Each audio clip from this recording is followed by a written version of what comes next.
j'ai commencé à avoir des sentiments pour l'homme marié. Ensuite, une fois, sa femme n'était pas là, elle avait voyagé. Donc, du coup, je suis allée chez lui. Il m'avait invitée chez lui. Je suis partie chez lui.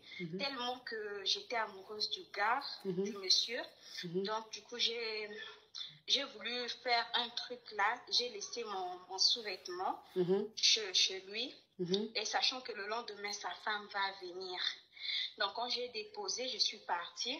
Quand sa femme est revenue, lui, déjà, il ne fait pas le ménage. Sa femme a remarqué le sous-vêtement et tout. Donc, je ne savais pas. Donc, la femme, là, est partie chez les gens, pour ne pas utiliser des termes, est partie chez les gens et elle m'a jeté un sort. Et le sort, j'ai remarqué ça. Premier jour, j'ai uriné sur moi ou dans mon lit. Oui, ma coach. Mettez le commentaire, s'il vous plaît. Oui, deuxième fois, donc tous les jours, je ne fais que uriner dans la nuit. Donc, quand je dors, je me réveille, le lit est toujours mouillé. Je me disais que parfois, c'était soit des trucs sucrés et tout. Donc, j'ai arrêté de prendre des trucs sucrés et tout. Mais tous les jours, c'est la même chose. Donc, du coup, j'ai expliqué ça à ma maman. Elle m'a dit que non, c'est pas normal ça. Attends, ma chérie, attends, je vais récapituler, attends. Alors, ok. Alors, tu es au Sénégal et tu sors avec un homme marié. Et donc, l'homme marié, sa femme avait voyagé et il t'a invité chez lui à la maison. Donc, tu es allé dans le domicile de l'homme marié parce que sa femme était absente. Et quand tu es parti, vous avez mangé, vous avez gré et tout. Et toi, maintenant, comme l'homme marié, tu l'aimes, tu as fait exprès, tu as laissé ta lingerie, tu as laissé ta lingerie chez lui, et puis tu es rentré chez toi, en sachant très bien que sa femme allait rentrer le lendemain. Oui. Ok. Donc, tu voulais en fait que sa femme tombe sur ça pour savoir que son mari la trompe avec une autre femme. C'était ça le but. C'était ça l'intention. Voilà, c'était ça l'intention, que la femme tombe sur ta lingerie et ça allait faire des problèmes, ils allaient se séparer, tu allais prendre le monsieur. C'était ça l'intention. Sauf que, oui, c'était ça. Sauf que quand la femme du monsieur, elle est rentrée du voyage, quand elle est rentrée au Sénégal, quand elle a vu ta lingerie, elle a emmené ça chez un gbasseur. Oui. Chez un marabout. Donc, quand elle a emmené là-bas, le gars, maintenant, il t'a gbassé. Et depuis ce jour-là, quand tu dors, tu fais pipi sur toi. C'est-à-dire que tu as des pannes d'oreiller. Tu fais pipi sur toi. À chaque fois, tu fais pipi sur toi. Donc, tu as cru que c'est parce que tu mangeais trop de sucreries que ça se passait. Sainte Maran, thank you. Tu pensais que c'est parce que tu mangeais trop de sucreries que ça se passait. Et tu as arrêté de manger la sucrerie. Malgré le fait que tu aies arrêté, tu continues toujours d'avoir des pannes d'oreiller, c'est-à-dire faire pipi dans ton lit.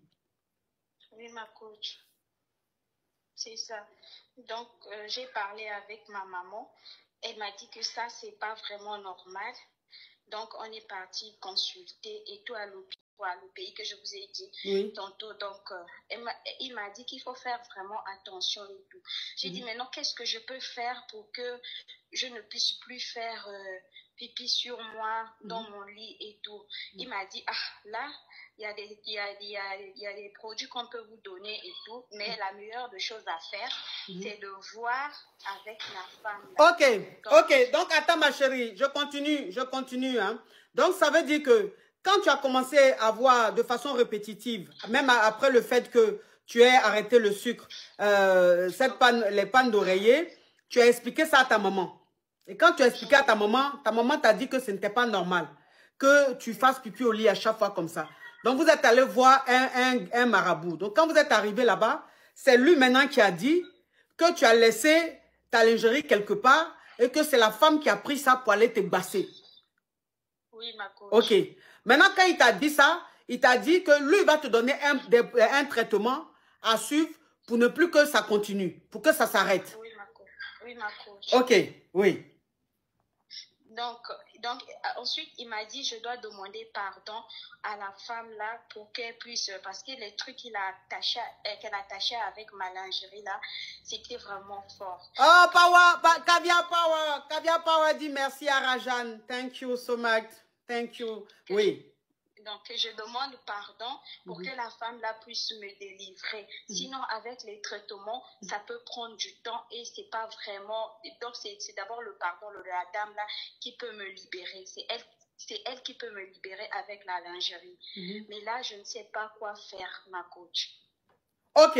Donc, ça veut dire que le marabout, hein, Elsa, thank you so much. Rajan, tout le monde te dit Rajan. Merci Rajan pour la glace. Oh, merci, merci ma chérie. Ok, donc le marabout t'a dit que même le traitement qu'il va te donner, ça ne va pas changer grand-chose. Et que pour que ça finisse, il faut que la femme, tu ailles lui demander pardon. Et c'est elle maintenant qui va mettre fin, qui va enlever ce truc-là sur toi. Pour ne plus que tu fasses pipi sur toi. Oui, ma coach, ok. C'est ça. Maintenant, toi, quand il t'a dit ça, est-ce que tu as été voir la dame? Ou bien tu n'es pas encore parti? Non, pas encore. Pas encore. Je suis pas encore partie voir la dame. J'ai peur.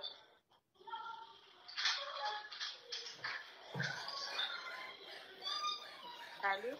Oui. Oui, donc j'ai peur. Je ne sais pas encore comment est-ce qu'elle va réagir. Parce que je sais... Oh, Amrita. Parler honnêtement, avant quoi que ce soit. Avant d'arranger, il faut gâter avant d'arranger. Tu vois, ma chérie, ça veut dire que ce que tu as fait, ça ne se fait pas. Ce que tu as fait, ça ne se fait pas. Tu ne peux pas sortir avec un homme marié et que tu sais très bien que cet homme est marié parce que sa femme est absente. Il y a des hommes mariés, malheureusement, qui ramènent leur kisa à la maison quand leurs femmes sont absentes. Franchement, je ne sais pas pourquoi ils font ça. Je trouve que c'est tellement un manque de respect. Mais bon, ils font ce qu'ils veulent. Anyway, tant qu'à faire. Mais quand toi, l'homme marié, il te ramène à la maison et que tu restes là-bas, tu dors peut-être même là-bas, vous graissez et tout. Que toi, volontairement, c'est-à-dire volontairement, pour gâter son foyer, volontairement, tu laisses ta tête, tu laisses les affaires là-bas, les affaires intimes là-bas, pour que la femme tombe dessus, pour gâter. C'est-à-dire que l'intention même que tu as là, l'intention même que tu as. Parce que je vais te dire une chose, hein, les kizas qui vont chez les hommes mariés, les kizas qui vont dormir chez les hommes mariés, quand leurs femmes ne sont pas là, il y a plein qui le font. Mais les femmes là, souvent quand elles rentrent de leur déplacement, ou bien quand elles rentrent du voyage là, souvent là, elles trouvent mèche. Elles trouvent cheveux de femme. Souvent, elles trouvent mèche. Elles savent qu'il y a femme qui a dormi là. Mais même si elles prennent ces cheveux-là, ou elles prennent ces mèches-là, ou elles prennent les petits trucs qu'elles ont utilisés, ou bien même les cotons pour se démaquiller, même si elles prennent ça, qu'elles vont même voir un marabout pour les basser, ça ne va pas prendre. Parce qu'en fait, elles ont brossé leurs cheveux, c'est tombé, c'était pas volontaire. Dynasty Content You, c'était pas volontaire. Donc, même si la femme prend, qu'elle veut aller faire quelque chose, ça ne va pas atteindre la kisa. Mais quand toi-même, volontairement, et que tu as ton intention même est noire, sombre, quand tu fais ça, même si la femme, même si elle n'est pas le bon marabout, qu'elle prend simplement ta lingerie, elle parle dessus, ça va agir. Parce que là, tu es sur son territoire. Oui, tu regrettes ton acte, c'est vrai. Mais peut-être que des filles comme toi, il y en a plein dans le monde entier. Et comme c'est un live qui est beaucoup suivi, qui sera peut-être relayé, je préfère dire ça. Je n'ai pas dit que tu ne regrettes pas ton acte, tu regrettes ton acte. Mais il faut aussi qu'on en parle. Parce que quand tu sors avec un homme marié, il faut que tu comprennes que la femme qui est dans son foyer, ce n'est pas ton ennemi. Parce qu'en fait, elle en est pour rien. Elle est dans son foyer tranquille, en train de mener sa petite vie et sa famille. C'est son mari, Malo, qui prend son bangala et puis il fait le tour du monde. Donc, si son mari allait et que tu es avec son mari, elle, il ne faut pas la voir comme ton ennemi. Enfin, je dis, il ne faut pas avoir des idées bizarres contre elle. Qu'est-ce qu'elle a fait? Parce que dans tout ça, si on veut voir, c'est elle vraiment la victime. C'est elle, à elle, on fait du mal. Donc, pourquoi quelqu'un déjà, tu viens dans la maison de ta camarade femme, tu vois ses habits, tu vois ses chaussures, tu vois même sa photo sur le mur et tout, ça te dit rien, tu restes là, tu graines. Pourquoi encore tu vas vouloir laisser tes trucs pour qu'elle vienne tomber dessus? Mais franchement, ma chérie, franchement, Franchement, même si tu aimes le monsieur, ce que tu as fait là, c'est trop grave. Ce que tu as fait là, c'est trop grave. On ne fait pas ça. Vous jouez avec la vie, vous les jeunes d'aujourd'hui là, vous jouez avec... Nous, à notre temps là, quand on était jeunes comme vous là, ça nous est arrivé hein, de gueuler avec des hommes mariés. Franchement, ma chérie, franchement, même si tu aimes le monsieur, ce que tu as fait là, c'est trop grave. Ce que tu as fait là, c'est trop grave. On ne fait pas ça. Vous jouez avec la vie, vous les jeunes d'aujourd'hui là, vous jouez avec... Nous, à notre temps là, quand on était jeunes comme vous là, ça nous est arrivé hein, de gueuler avec des hommes mariés. Moi, j'ai été maîtresse dans ma vie. Je ne peux pas m'asseoir devant les gens et puis faire genre, je suis sainte ni touche. Moi, je ne suis pas comme ça. J'ai été maîtresse dans ma vie. Mais à aucun moment, j'ai eu des intentions aussi lugubres. À aucun moment, j'ai voulu manquer de respect à la femme du monsieur. Mais jamais même cette femme même a soupçonné quoi que ce soit. Parce que je connaissais ma place et j'étais toujours respectueuse.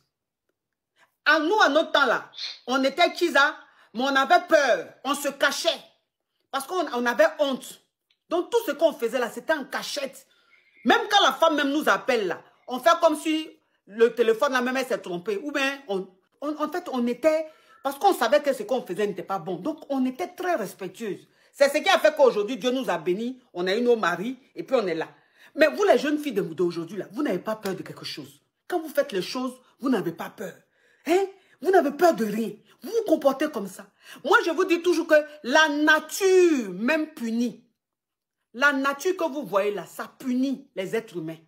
Vous pensez que je m'amuse, je ne m'amuse pas. La nature dans laquelle nous vivons là, ma petite, les arbres que tu vois, quand tu marches dans le quartier, les arbres que tu vois, les fleurs que tu vois, les plantes que tu vois, tout ce que vous voyez, même les oiseaux, tout ce que la nature, que Dieu a mis dans la nature là, en fait, ils ont un esprit. Et ce sont eux qui sont comme nos juges. Tu comprends?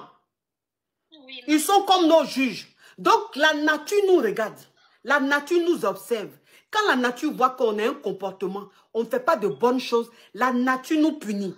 Donc, ce que tu es en train de vivre là, même si le marabout même est le marabout le plus nul du monde, ça va marcher. Parce que ce que tu as fait, on ne fait pas. Il faut t'arranger.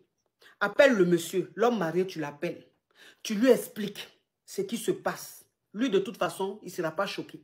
Tu lui expliques ce qui se passe. Et tu lui dis que tu veux rencontrer sa femme. Parce que tant que tu ne demandes pas pardon à la femme du monsieur, ça ne va jamais finir. Tu vas le voir le plus grand marabout de la planète.